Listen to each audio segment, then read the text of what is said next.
And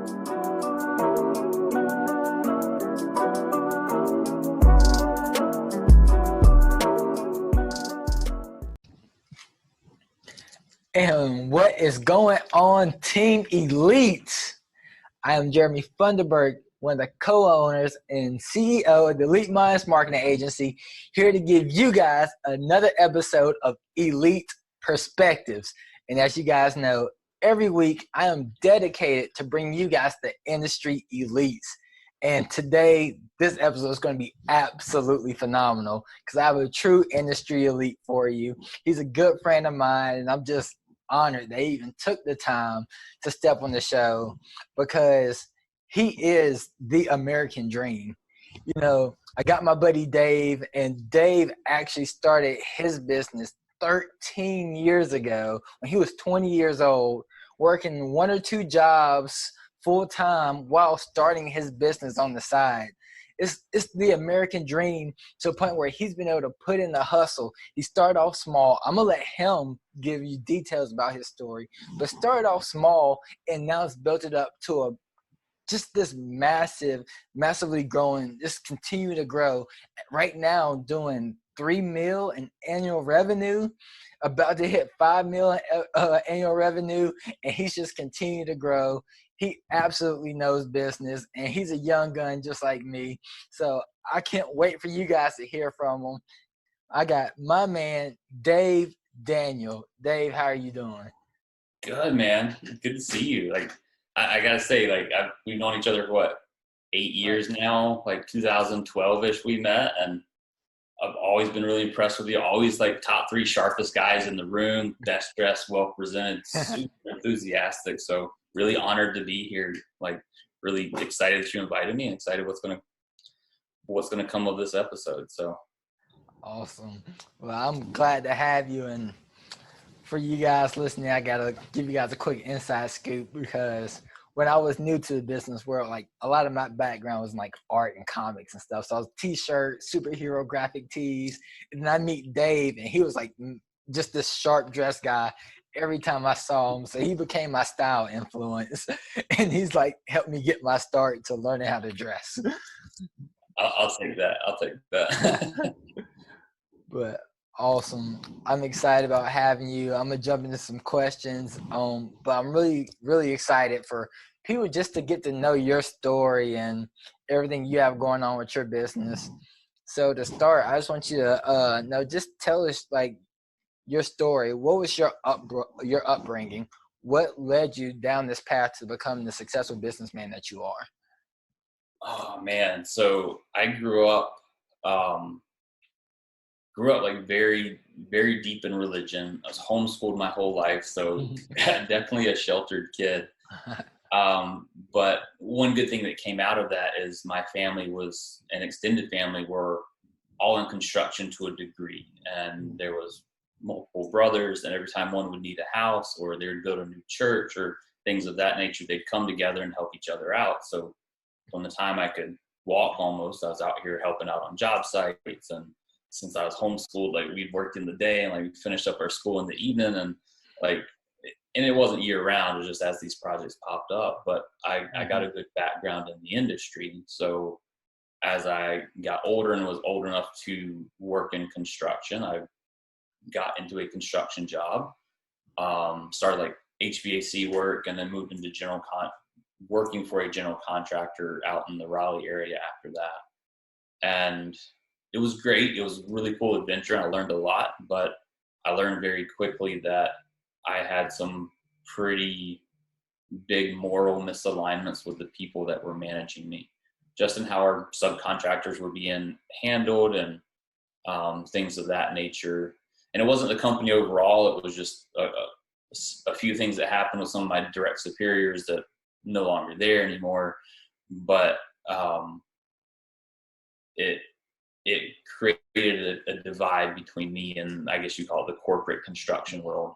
And at that time, I always thought that, hey, you had to be some super stable, 30, 40-year-old with $1 million in the bank and your life together to start a business, which is not the case at all.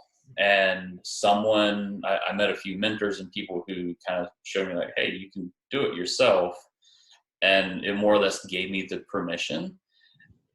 And so I just went for it. I was 20, clueless, but knew that I wanted more.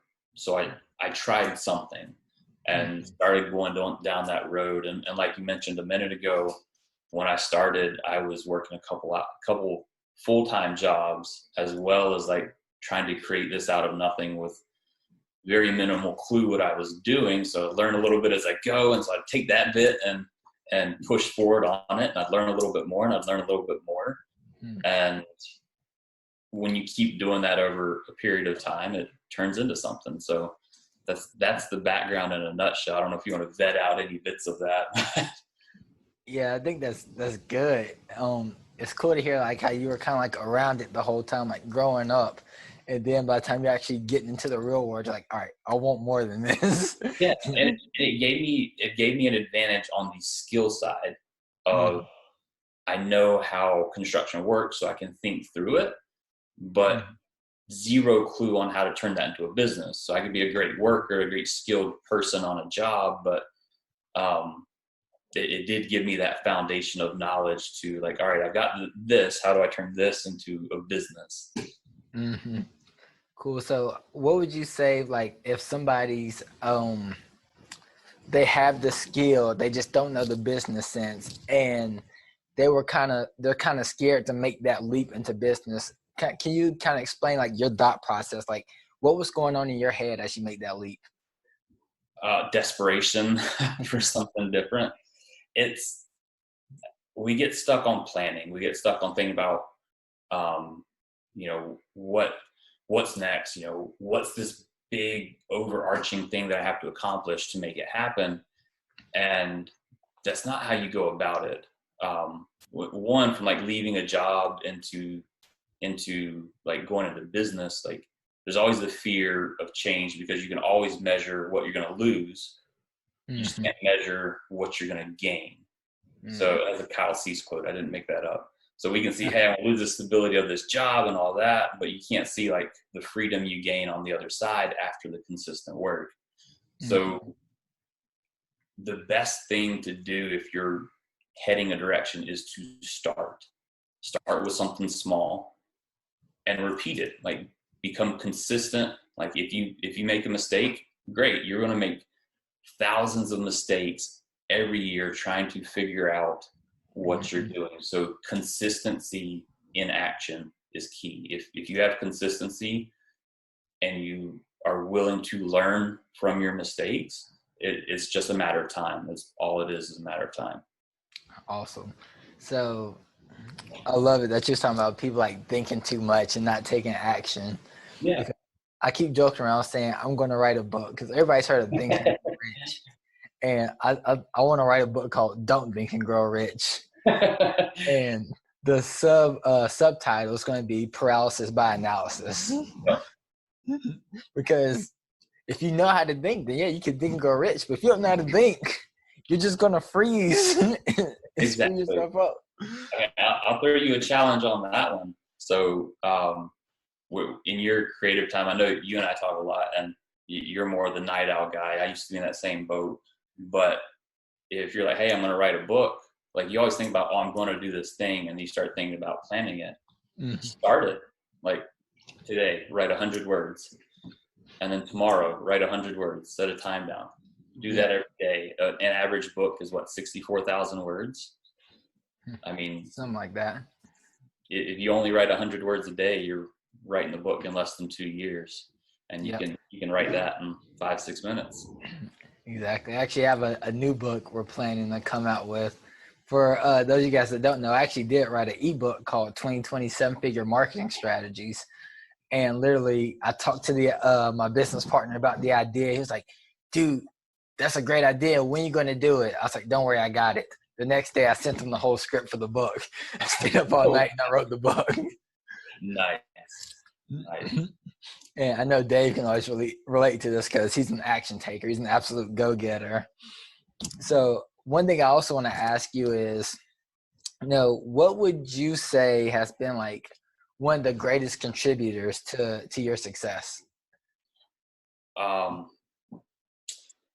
far as what I'm doing, it's just that thought process of not giving up.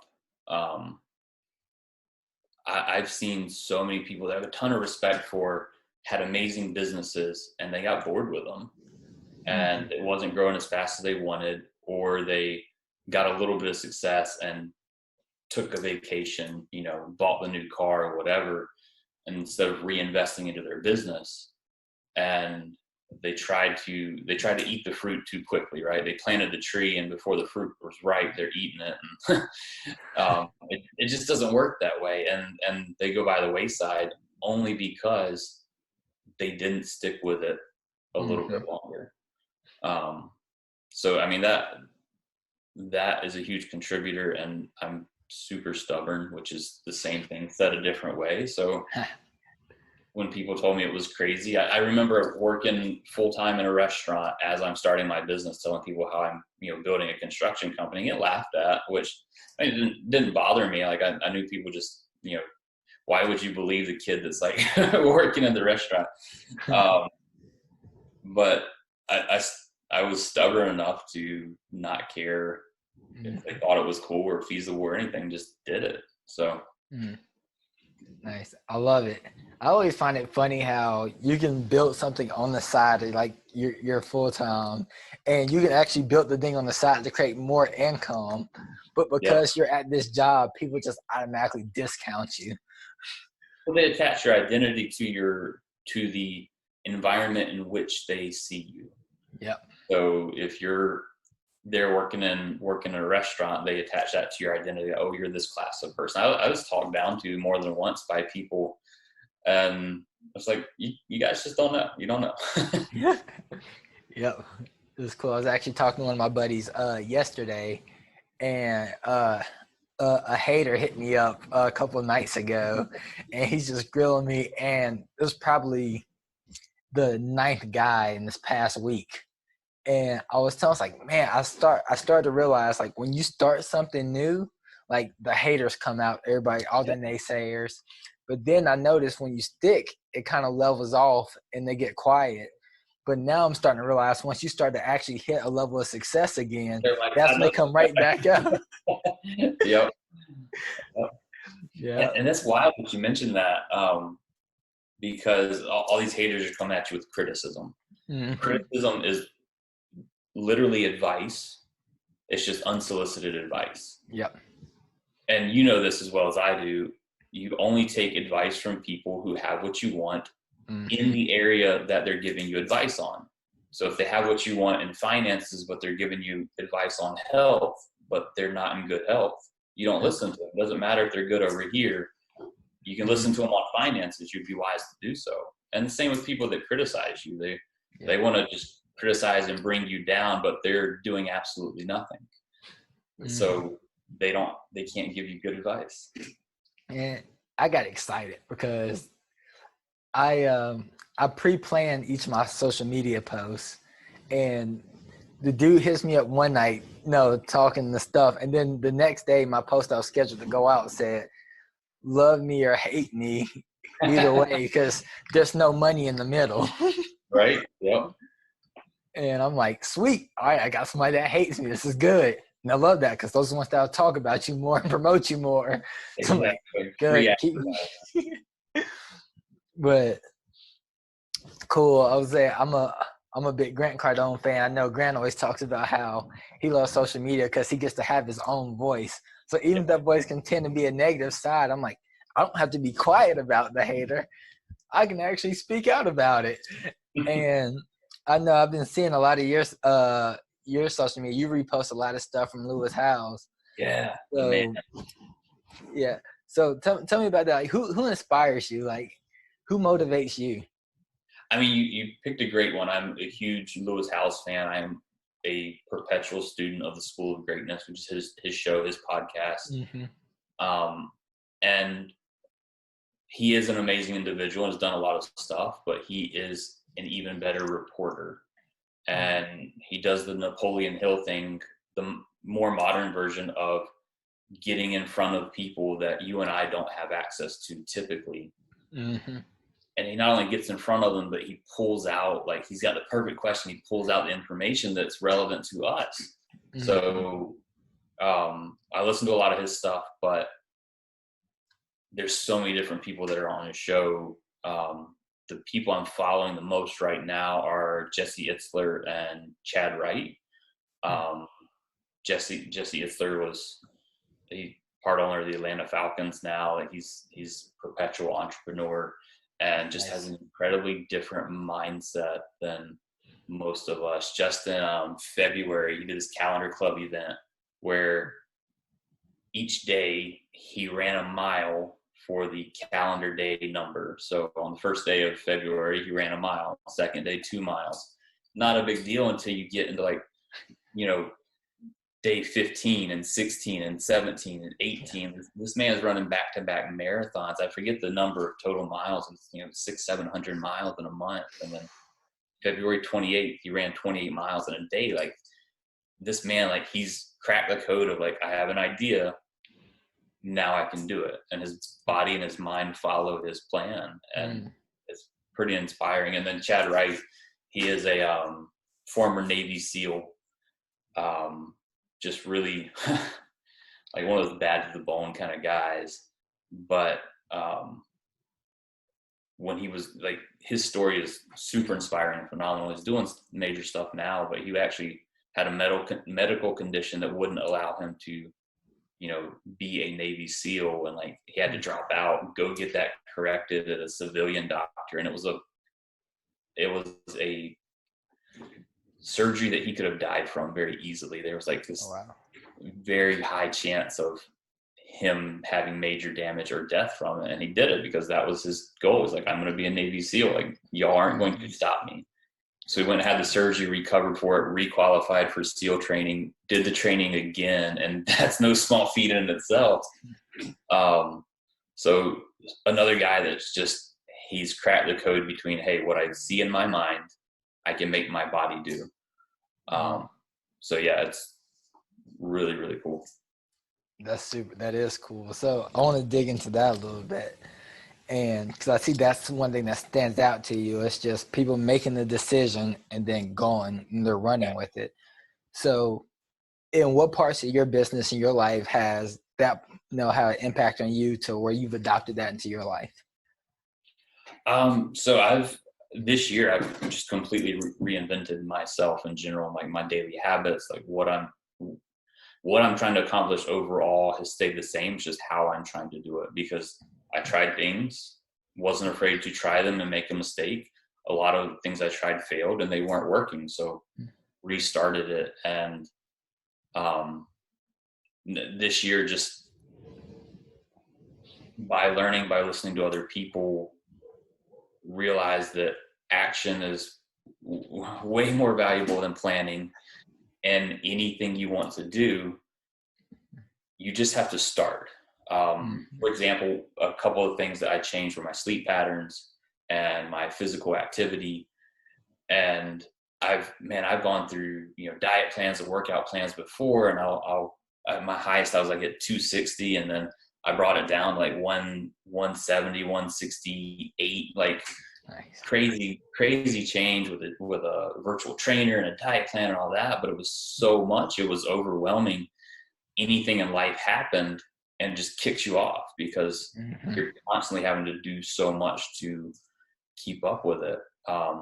And this time I'm using the 1% rule, where you improve 1% each day. At the end of the year, you've improved 3,798% or something like that. It's an astronomical number because it compounds each day.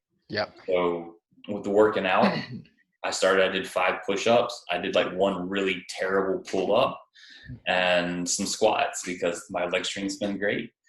And that was a small enough thing that I could do it without putting a huge amount of mental energy into it. And then all I had to do was repeat it the next day and improve it that much. And it doesn't sound like much, but that was a couple months ago. Like, I'm hitting solid workouts, like 45 minutes. Like I can do more than one pull up now. I'll rock out a solid 40, 45, like all the way up and Nice. down. And like, I'm proud of that. That's strong. It wasn't just, oh, I did that suddenly, or I had to go through this major, workout plan to get to that point. I just started, and then improved it slightly and was consistent. Awesome. So yeah, that's kind of what I took away from guys like these that are, Jesse Itzler has a great example he uses when he talks about it. And he was, I forget the name of the company. He got bought out by NetJet, by Berkshire Hathaway, like Warren Buffett's group. I'll remember it here in a minute, but he started a private jet card company where you buy 25 hours for the year, things of that nature. And he's like, I didn't know I would need this massive corporation, 20 employees, like 6 attorneys on retainer, these contracts, that contract. And no, I need licenses in these states. He's like, all I would do is like look at what is next, what's the next step, that next small improvement on his plan. And that's all he'd focus on. He'd do that. I think, what's next? What's the next little bite-sized piece I can, chew on and get done? And he'd finish it. What's next? So looking at the little steps and being consistent, and I'm not worrying about the massive picture, and just being consistent.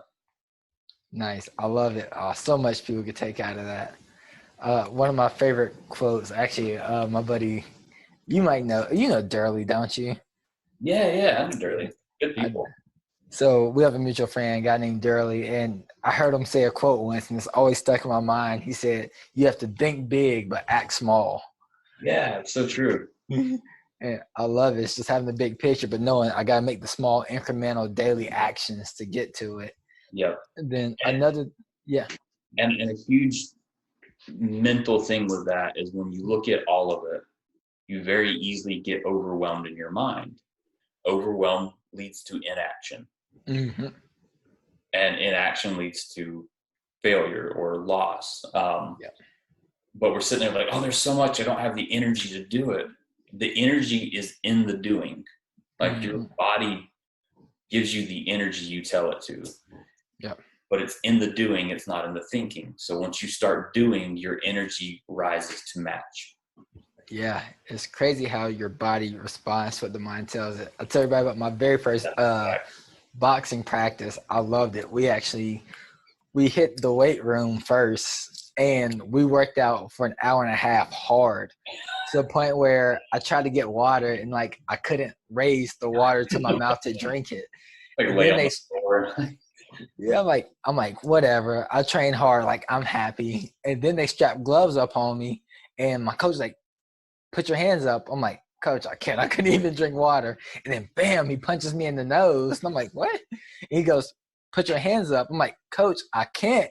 And he punches me in the nose. And all of a sudden I'm like, you're like, they're up. And it's crazy. It's just once your mind tells your body to act, your body will act. Your body will follow. That's a fact. And then another thing I want to go back and elaborate on was when you're talking about the 1% a day, and you're talking about at the end of the year, thousands percentage increase. For everybody listening, that's thinking like, if it's 365 days a year, it's 1% a day. Wouldn't that be 365? No, because of compounding. Exactly. The first day, you're 1% better. The second day, you're not 2% better. You're 2% better than the 1% that you just had. And then it collectively builds day by day. And you don't see a massive increase. It's like another good example is in like navigating the ocean. When you're in a ship and you're heading from, the U.S., say you're going from Boston to England, random places. You set your course. If you adjust that course by 1 degree, you go a couple miles, you're off by a few feet. You cross the ocean, you're in Africa. You don't see the change in the early side as much, but then you go and you look back, and your trajectory has completely changed. Like, you're in a different continent now. You're in a different realm from everybody that's not doing it. Yep. But super cool. Going on to the next question, and this is one I find really interesting, and it's one that's very contradictory to my business, but I have to ask it because I know you've worked with other marketing agencies in the past, Yep. and it didn't work for you, or they didn't fulfill what they were supposed to. Don't want to speak negatively about any other company or anything, but and props to you, one, for making that investment. And I know you paid top dollar for their services. So, which a lot of business owners, they're not willing to make the small investment. You invested on a way larger scale and didn't get the result. I But mean, you didn't cry. You didn't just sit there and sit on your tail. You said, all right, I'm going to jump into this. You and one of your guys said, we're going to handle our marketing. And you're out there, you're doing video content, you're posting stuff. Like, I know you have your Ask the Roofer show that you were doing, yep. which low-key inspired my Ask the Elite show that I do now. Nice. And I just wanted you to explain to everybody, like, what's that like? Tell us, because I know you're still running a multi-million-dollar business, but then you're also going out and creating this content. So, like, what's the schedule like? Like, how do you manage to do all of it? So it's an adventure. And when I was growing the business, like, we grow through sales, we grow long-term through marketing and such. Like, I wasn't afraid to try something new, like, try it, see if it's creating the result. And it wasn't a bad company. There was definitely an expectation gap. And, like, I still know the owner's great guy, but it wasn't targeted towards a smaller business of my size with a minimal budget. And our expectations just weren't aligned. So we were doing stuff and just, it wasn't netting the result that I expected, whether it's my fault or whatever. It's just what it was. So I said, hey, this isn't working. We're not going to keep investing in something that's not working just because we've invested so much in it. We're going to change. So I did a lot of studying on my free time, like listening to podcasts as I was doing other things, diving into what's working, what's not, looking at what was happening in the social media realm. It changes every 5 minutes too. So trying to find some consistency across it it can be challenging, to say the least. But what I saw is the people that were winning long-term, it wasn't this incredibly high level produced amazing things every time. It was stuff that flowed naturally, and it was consistent. Again, consistent. Like, if you're out there consistently all the time, your audience is going to grow naturally. You're going to get more attention. And as people start paying you more attention, they're going to look back and be like, oh, this guy's been doing it for a while. And it builds credibility. So it was just start doing something and then build on that. So, and even now, like, just in the last couple of months, I've gotten into Instagram. Hadn't really done much on that platform prior, other than post a random picture here and there. But trying to show more of, like, hey, this is what life is like. And I always shoot more video out in the field because it seems more entertaining to me than sitting behind a desk. But just trying to show what's going on. And then as far as the content overall, so I've got LOE. He is the man. He shoots our videos. He goes to jobs and takes the pictures. He manages the website. He gets the content up. He's the guy that writes, designs all the infographics. So we'll sit down for a few hours, a couple times a month, and just plan the strategy, plan the big picture stuff. At this point, like, we are very aligned on our content. So most of the day-to-day stuff, he's just doing his thing. So he has all that credit now. But we'll look at big picture. Hey, what do we want to send? What do we want to show? Like, how often do we want to post? What kinds of things? When are we dropping infographics? What new content are we making? He comes up with some amazing ideas. Then we kind of vet them out together. And it's a partnership because, like, I have the industry knowledge, and I'll help, like, write the content, like, write the script for it. and then he'll make it look like the amazing stuff you see go out. And we'll strategize around our videos. We've got season 3 coming out this year. We haven't started filming it yet. We're supposed to start in April. So naturally, that didn't happen. And we didn't go down the remote path. But you'll start seeing that come out later this year. And then we got some really cool things brewing for the end of the year that we're not talking about yet. But yeah, so it's a partnership. He's really good at what he does. I know the industry. We know what we're trying to accomplish. And we look at it as an adventure, like, hey, we're going to try this. And if it doesn't work, then we're going to stop doing it, or we're going to tweak it, or we're going to adjust it 1 degree to hit that target that we're going for. And so we're learning. Like, there's a lot of stuff we don't do super well on social media, but we're consistent. And we're learning a lot. So it's fun. And like, it's netted a lot of, it's been crazy the amount of leads we'll get through Facebook of homeowners and such hitting us up like, hey, I've got this thing, I've got that thing. And 50% of them will never be clients of ours in the thing they asked us about.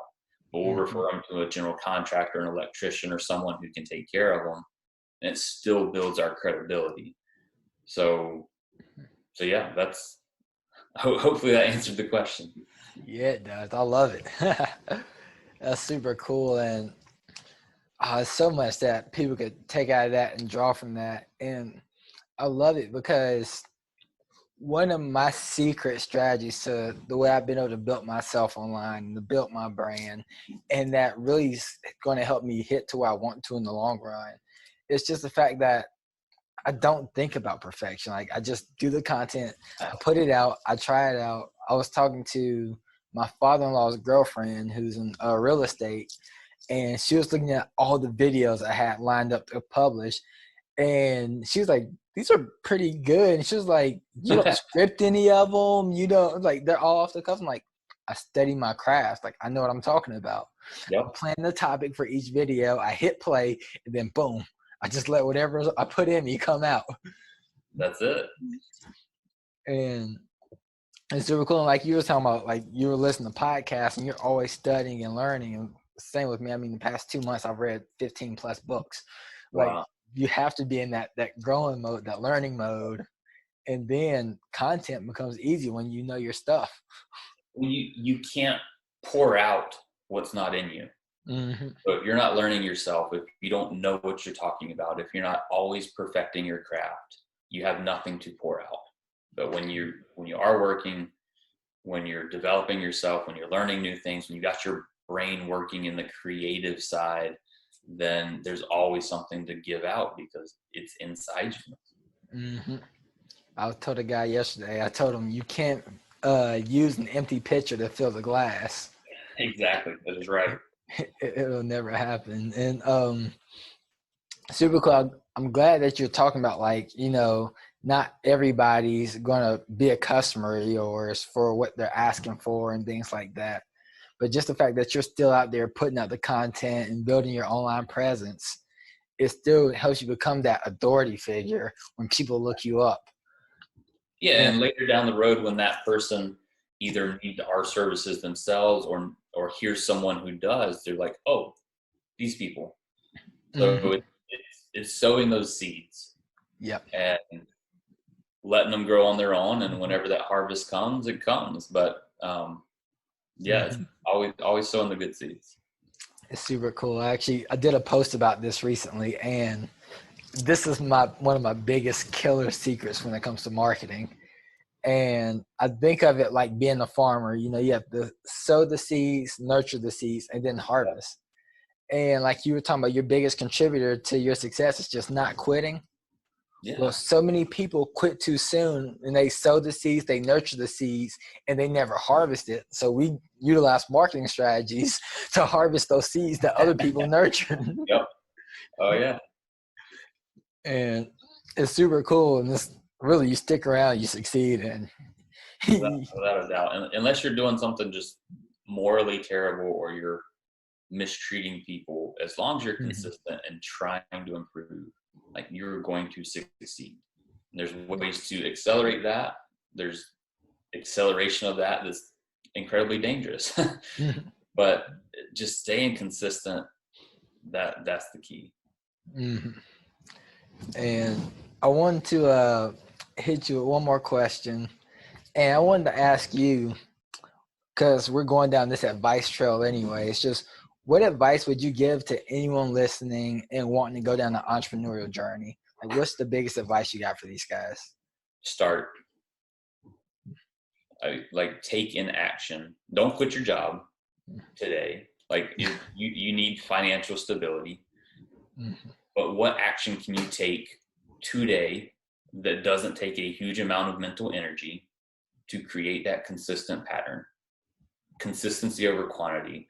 Start something now, be consistent, repeat it tomorrow with a slight little tweak, slight little improvement, and just start the pattern, because at whatever point you start your business, that's what you're going to have to do. Mm-hmm. And that would be the one biggest thing I'd say right now. I would back that up with, as you're starting, don't be afraid to make a mistake. Mm-hmm. Because starting a business, you ever been racing your friends, and you get to a hill and you're running down the hill?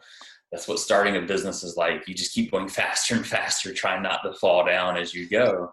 And the hill's just incredibly long, and you pick up some speed. But that was a rabbit trail. But don't be afraid of mistakes in the same sense of a baby when they're first learning to walk. They don't think about it and think about it and think about it and think about it. And then, at a year old, they stand up and walk perfectly. They start trying, they start wiggling around, and they roll over, and then they get up on one foot and they're holding like the couch and like shaking. And they're not afraid to look goofy, and they're not afraid to make a mistake. They're trying anything to see what works. Mm-hmm. And then once they figure out what works, they hang on to it and improve it. They hang on to it and improve it. And that's the key. Awesome. I 100% agree. It's my thought process behind my whole work ethic is just start. I think somebody that low key really inspires me, and I never really pointed out before, is Thomas Edison. And everybody knows he has like all these inventions, but I was like, the way he invented things was he went out to the public, he announced, I just invented such and such, and then he would go and invent it. Pressure. It's the same with business. Like, I'm starting a business, then go start the business. I'm doing this, then go do that. That's like him with the light bulb. That people kept saying, "Oh, you failed again. He's like, no, I just found the 3,756 way that it doesn't work. It doesn't mean it doesn't work. I just found another. I eliminated another option." Yep. Because at the end of the day, he invented the light bulb, so he really never failed. He succeeded. Yeah. And that's the key. And then when he invented that light bulb, every one of those losses were irrelevant. That one win made every one of those losses worth it. Yep. As long as you don't quit, like you said, just sticking to it. And I think, and actually part of my coaching program that I've been putting together for marketing, I'll talk about the third biggest reason people fail with their online marketing campaigns, just because they quit too soon. Yeah. Maybe that's when other people come and harvest all the seeds they've nurtured. But if you want to have a successful marketing campaign, it's a lot of trial and error. It's a lot of, I probably spend 4 or 5 hours a day just monitoring different campaigns, because I know there's certain metrics I need to hit depending on how many people have seen it.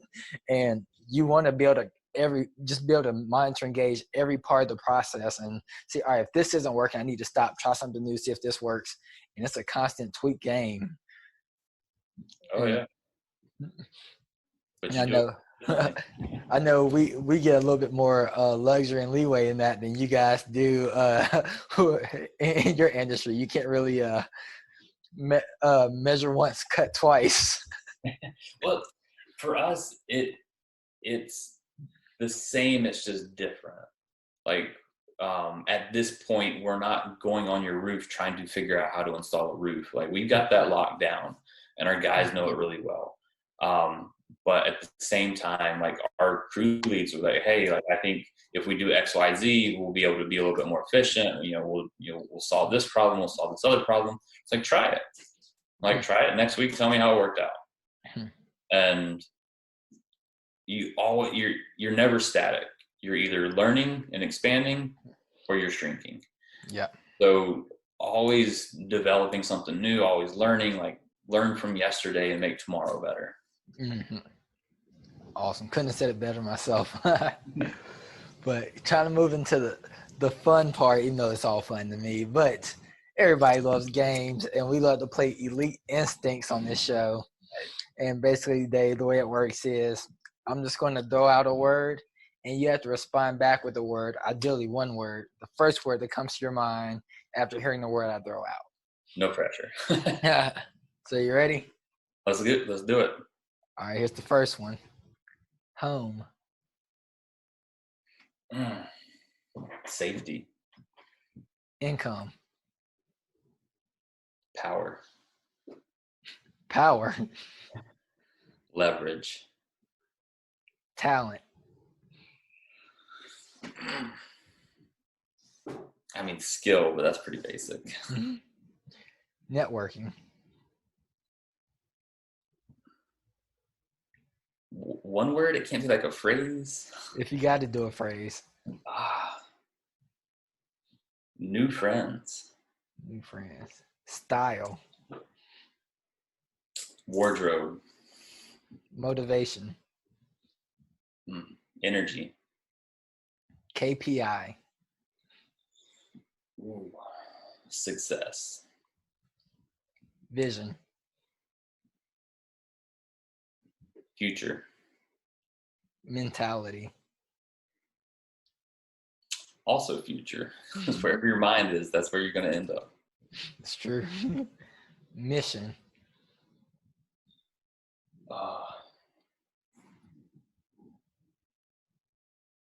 Man, I struggle with this more than I thought I would. Your plan. Daniel Enterprises.